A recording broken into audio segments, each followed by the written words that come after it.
सैनिक टाकडीतील प्रस्तावित एमआयडीसी विरोधात येथे सुरू असलेल्या आमरण उपोषणाची प्रशासनाने दखल न घेतल्याने आज ग्रामस्थांनी चिकोडी कुरुंदवाड राज्य महामार्गावर सुमारे 5 तास रास्ता रोको आंदोलन केले। यामुळे वाहतूक ठप्प होऊन वाहनाच्या लांबच लांब रांगा लागल्या।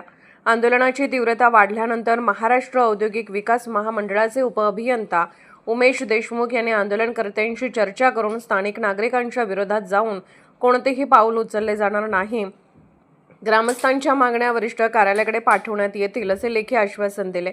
यानंतर शहीद जवानांच्या वीरपत्नी श्रीमती बिरनगे यांच्या हस्ते उपोषणकर्ते दीपक पाटील, विनोद पाटील, अमर वासकर, प्रदीप पाटील यांचे उपोषण सोडवण्यात आले। यावेळी नायब तहसीलदार विलास भिसे उपस्थित होते।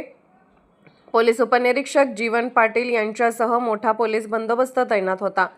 आंदोलन अंकुशचे प्रमुख धनाजी चिडमुंगे, राकेश जगदाळे, आनंदा भातमारे, भूषण गंगावणे, अचिन हेरवाडे, आत्माराम पाटील, धनाजी पाटील, दत्ता दुर्गुडे, हनुमंत पाटील, अमर पाटील, सुनील कोष्टी, नवनाथ पाटील यांच्यासह आजी माजी सैनिक, शेतकरी व नागरिक मोठ्या संख्येने उपस्थित होते।